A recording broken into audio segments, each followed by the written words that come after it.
Now, here is a message for all those people who are sitting near a radio that's switched on.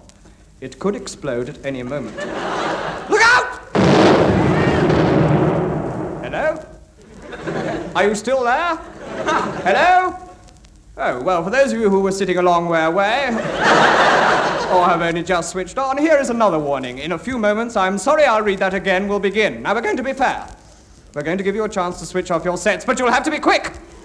Right, that's it. Those of you who haven't switched off yet, I'm afraid you've missed your chance. Don't say we didn't warn you. But for those of you who are amazingly slow-witted, we're going to give you just a few seconds more while David Hatch asks Bill Oddie a very simple question. Where have you been all the day, Billy boy, Billy boy? Where have you been all the day, my Billy boy? Oh, I've been walking all the day with me charming Nancy. Oh. And me Nancy kittle me fancy. Oh, charming Billy boy.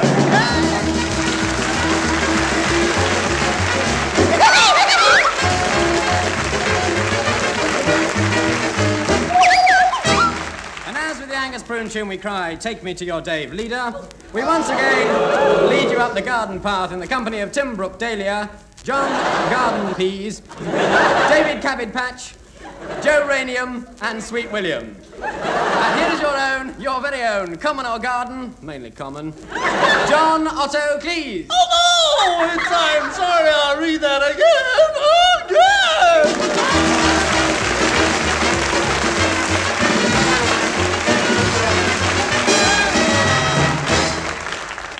There is a lot of censorship in Britain. You can't say that. Why not? Oh, it's not allowed. There is very little censorship in Britain. That's a lot better, yeah. But there is some in the cinema, and it is often the local authorities who have to make the decisions. Order, please. Now, we've all seen this film, Nude Must Be Joking.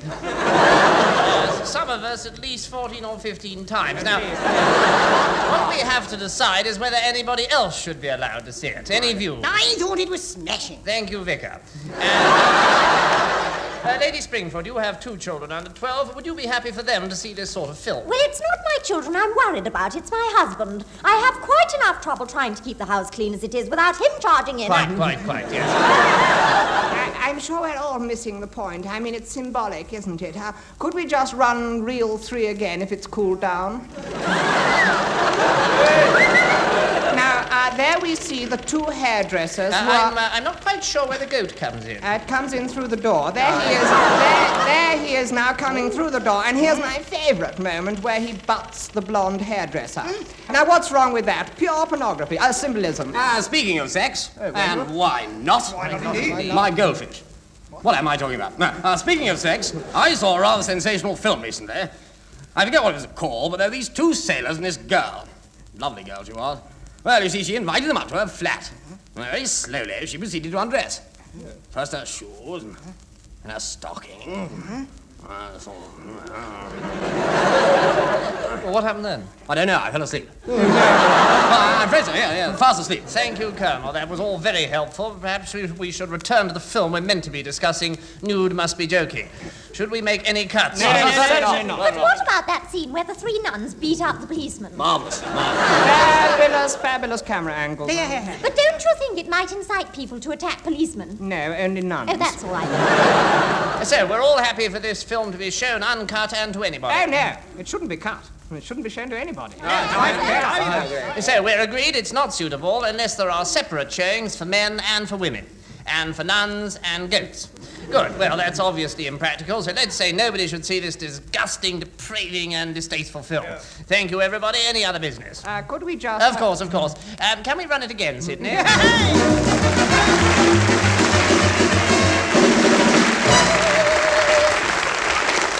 Mr. Broomstalker, the dentist will see you now. Oh, thank you very much, thank you. What was that? Ah, that frightened you, didn't it? I do bird impressions too, you know. Yes, very good, Doctor. Don't call me Doctor. Killer Morton will do. Right. Yes. Well, take all your clothes off and crouch over there. That's not necessary. Oh, spoil sport. Now, sit down here. Nurse, you take your clothes off. They are off. So they are. Well, come on then. What have you come about? My teeth. Oh, no, not another. Why do people always come to me about their teeth? Well, you are a dentist. Even dentists are human, you know. We get bored. I'm bored with teeth. People coming in here every day asking me to look at their silly mouths. What do I see? Ruddy teeth. I wouldn't mind if they were nice teeth, but they're always dirty, broken, full of holes, disgusting teeth. You haven't got any dirty photos, have you? No, I haven't. If people had dirty photos in their mouths, I wouldn't mind being a dentist. Nurse, get in his mouth. No. Please do my teeth. I could do a broken arm. I haven't got a broken arm. Yes, you have.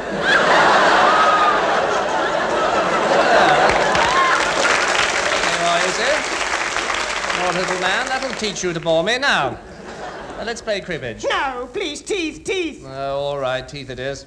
Tell you what, you take mine out. No. Why not? You're scared, aren't you? No, I'm not. I shan't bite you. Go on, have a look at these. No. Scaredy pots, cowardy custard. Go on, put your hand in there. No. You're scared, I shall bite you. Here, feel this one. No, all right. No!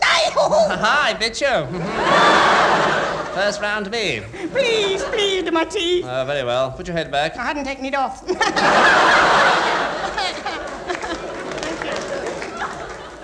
That's not funny. No. Tell me if this hurts. Oh, yes. I thought so. My new knuckle dusters. Jolly good.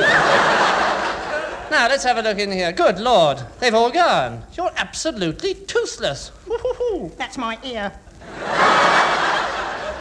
Oh, yes, so it is. Can't chew much with that, can you? Well, where's your mouth, then? Yes. This'll have to come out. Do you want gas? Yes, please. Have you got a shilling? No. Oh, you can't have it. Yes, now what's this? Nurse, mirror, please. By Jove, I am a handsome brute.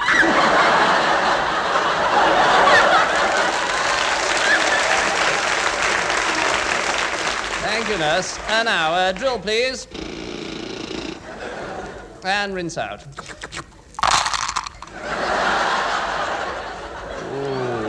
Oh, dear. Never mind, I'll just put some of this in. What's that, cement? No, strawberry jelly. That's very hard. One final drill. Oh, dear. I drilled your ear off. Now, how on earth did that happen? I went like this, and there goes the other one. I can't understand it. I'm usually quite accurate. I just drill and drill and... I suppose you think that's funny.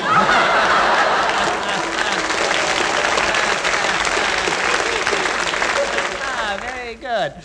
Well, we've made a bit of a mess of you, haven't we? Well, there's only one thing for it. Next, please.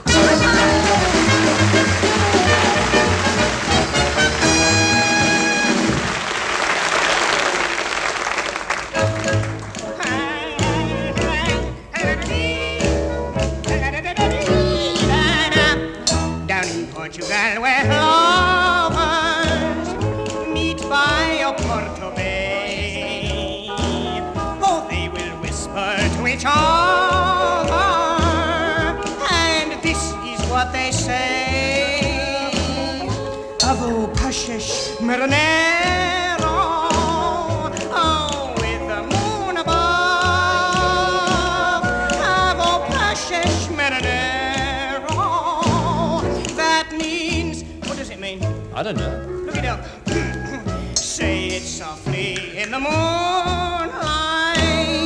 when you hold your lover's hand. And if she is Portuguese, then I expect she'll understand. Amo pashesh marinero. How can anyone say more? Amo pashesh marinero. That means where's the dictionary? Maravillos machina. Inestimable steamroller. Sei o de tonositenio, uma infection on trachea. It is 10 o'clock and I have an infection in my windpipe. Oh, forcio. Luggage van. Aqui este a minha carta de condução agra, onde era a caixa de banho? Here is my driving license. Now, where is the WC? Viste a minha liga, scriado et siete. See my suspenders grilled in olive oil. Aqui este meu vela. I give you my sparking plug. Oh, parabishas. Windscreen wipers. Oh, shara. And fruit essence. Shinto me shara. I'm going to be sick.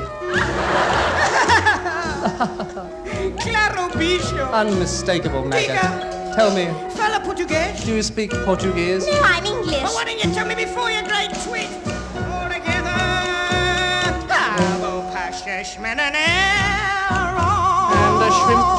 Let's say it one more time. And shrimp. If I promise that it's true, dear, how will you say that for mine? And a shrimp. Avo pashash mananero. And a squid. Do you feel that way too? And a prawn. And a prawn. Mavo pashash marinero. That means... I've got it. Where? Here, look. Oh, yes. Mavo pashash marinero, my darling. That means my granny is walking on tar.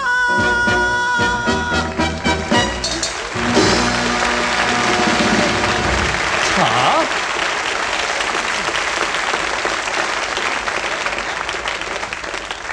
Ladies and gentlemen, the next part of the program is unsuitable for young children and old people, and teenagers and adults. But to everyone else, oh, may we say, how are you, and what are you? Anyway, we now present a ghost story. The magnificent 6.5 in the Ghost of Objectionable Manor, or Arabella Twig and the Man-Eating Shrimp.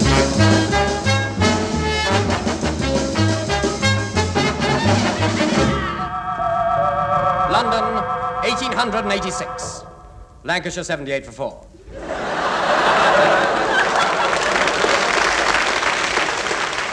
It is a foggy evening in late November. Grey and wet, well-known firm of ghost and bricklayers are in their office cuddling by the fire. Huddling by the fire. Huddle. Times are hard, for they are penniless. Have you got a penny?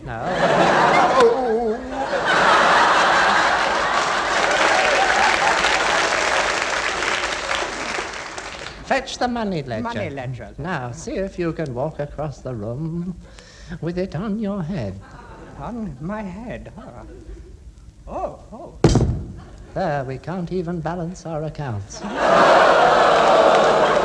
If we don't get a client soon, we'll be ruined. We'll be ruined, Still, yeah. there's one hope. Tonight is a full moon. Full moon, yeah. And you know what that means. Yes. Scented blossoms, soft music, a fragrant balcony, a boy and girl, romance, the warbling of a nightingale, and a song of love. Overhead the moon is beaming, beam, it goes. Oh, why don't we go away together? No. Isn't that a noise outside? No, it's a horse and Carriage, carriage. rather. Look, I recognize it. It's Lady Constance de Coverlet. That's the horse. No. Inside. Sure enough, Lady Constance took off the horse's skin and revealed herself. She went into the house and mounted the stairs. Yippee! Get the upstairs!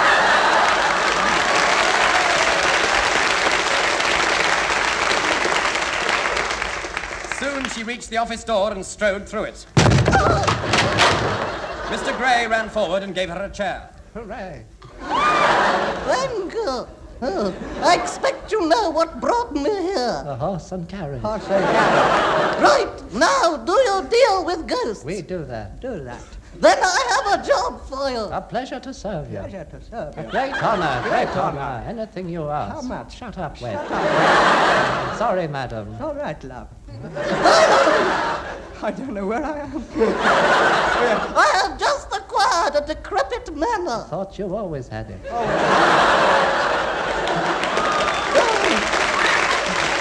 Libel! The place is haunted. I want you to de-haunt it. Come down this weekend. I'm having a housewarming. Bring your own fire.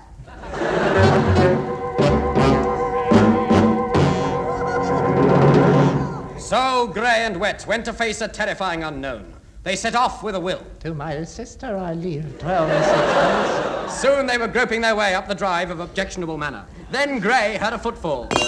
Oh, my foot's dropped off. But at last, they saw ahead of them the crumbling old ruin. It was Grimbling. Lady Constance's old butler.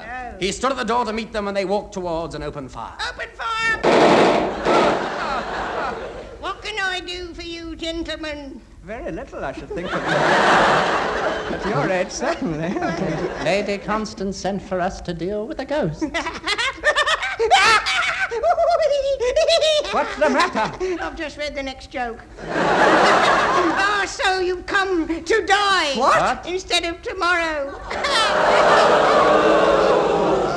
Wasn't funny. No, it wasn't. I know But you're tell old. us, old man, do you think this place is really haunted? I wouldn't say that, sir. Otherwise the ghosts would get me. Ghosts? I mean vampires. Vampires? I mean mice. Mice? Yes. With big bulging eyes and terrible fangs, and with heads tucked underneath their arms. And you can hear them at night when they open their horrible jaws and they go... Oh, anyway, you better show us to our rooms. Certainly, you'll not be staying long. Well, we don't know. You'll not be staying long.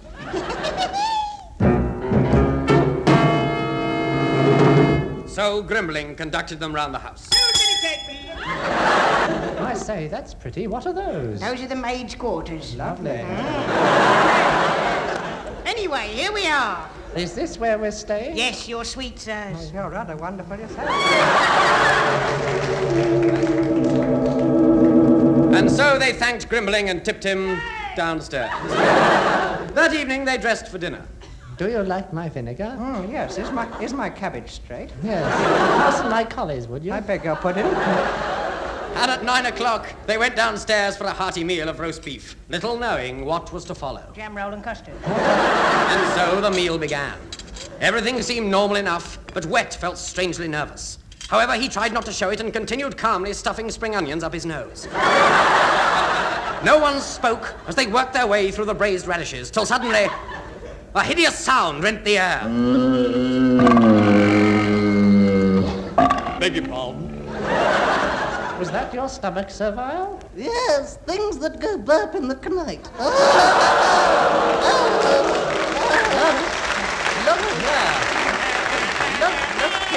Look here. Now, we're here to lay the ghost. Tell us what's been happening. Very well, call my daughter. At that moment, the door opened, and there stood Grimbling with a vision of loveliness on his arm. Oh, what super cufflinks. And with him, Lady Constance's only daughter. She was beautiful, like an elf, with big, pointed ears. Wet stepped forward and bowed low.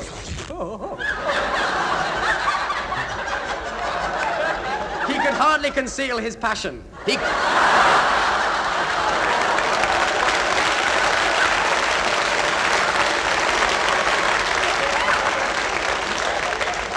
couldn't take his eyes off her. His eyelashes were caught in her shoelace. This is my daughter, Fiona. Tell them how it happened last Wednesday night. Well, it wasn't much different from any other, really. No, after that, dear. Oh, well, last Wednesday night, about 12 o'clock, as I was all alone in my room, by my bedside, I saw a strange man. Did he do anything? No. He was a strange man. The next night, he was there again. He looked so lonely. But I hid under the bedclothes. Yes. And he turned sadly and disappeared. Oh. The next night, he was on his knees as if pleading. Yes. Asking. Yes. This time I hid under the bedclothes. Yes. And he turned sadly and disappeared. No. The next night, it happened again. And again. And again. He asked. I hid. He disappeared. And it's driving me mad. This can't be doing him much good. But what does he want with her? Now, come on. Which of you brave men is going to stay with me tonight? Me. 3 of you. Well, in that case, I'd better sleep in Mother's room. No.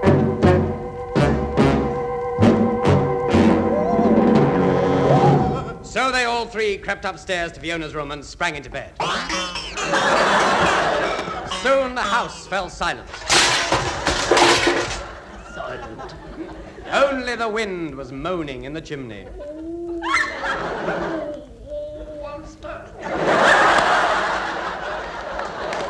Then, as they lay there in the dark, they heard a clock strike. Right, all right. Quiet! The clock's striking. Yes, it is rather lovely, isn't it? But at that moment, Wet's heart was in his mouth.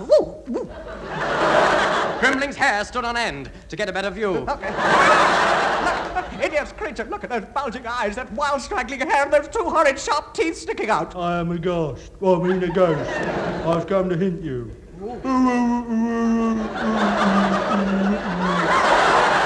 Oh, I forgot my lines. It's unbelievable. How can anybody be so bad? Oh, come on, give us a chance. Be frightened. No, look, we're here to lay you. Oh, no, I've only just started. But you've been frightening Miss Fiona. No, it wasn't me, it was him. Who? Oh, follow me. The apparition led them down beneath the house till they came to the cellar door. Like all ghosts, he didn't bother to open it. They crept into the crypt, creeped forward, and there in the shadows, they saw a crabbed old figure crouching over a crucible. Oh, I'm sorry, I beg your pardon. I'm so sorry.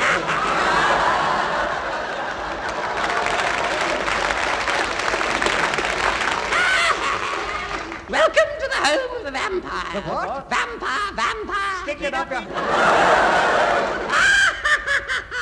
Now you are in my power. No, this is the end of your evil. Grimling, run upstairs and tell Fiona and Constance we've come down. Fiona, Constance, they've come down. Oh, sorry, I didn't know. What is going on here? Welcome to my den. Henry, my husband. Now you shall feel the kiss of the vampire. Oh, after all these years. Boo! Shut up. Sorry, I spooked out of turn. Who is this brute? I made him. Oh, could you make one for me, too? No, you shall all be sacrificed right here. He's mad. Don't say that. Why not? It's my line. Oh. He's mad. Mad, am I? I'm not mad. Ooh, don't say I'm mad. Don't ever tell me I'm mad. I'm not mad.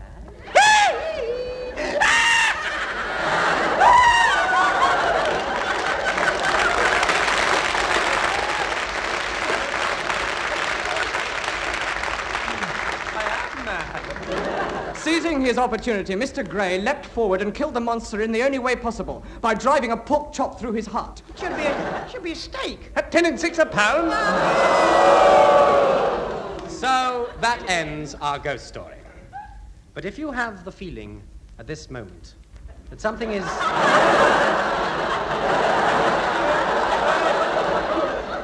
creeping up on you, stealthily, unawares, hardly noticeable, when you least expect it, beware. It's the End of the show, it's time now to go.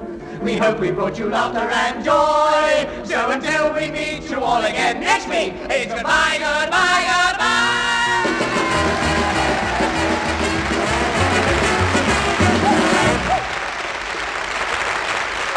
And so, the spine-curdling tinkle of the Angus Prune tune brings to an end another edition of I'm Sorry, I'll Read It Again, which was rotten this week.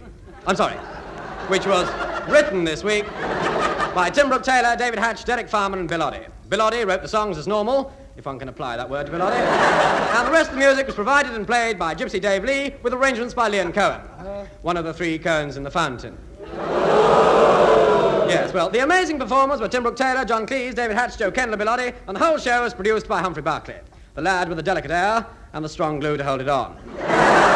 So that's it until next week, when once again John Otto Cleese will shin up the microphone to say, Oh, no, it's their wonder song. Oh, well, it's true. And I will be listening to. I'm sorry, I'll read that again. My name is Angus Prune, and I never live. Oh, I'm sorry, I'll read that again. Oh, I'll sit in my bath. I have a good laugh. And sleep till his name not bring me the Angus Prune. That is my true goodbye. And my Oddie. Oh, I'm sorry, I'll read that. Whatever happened to King Rat? Oh, no, you're not.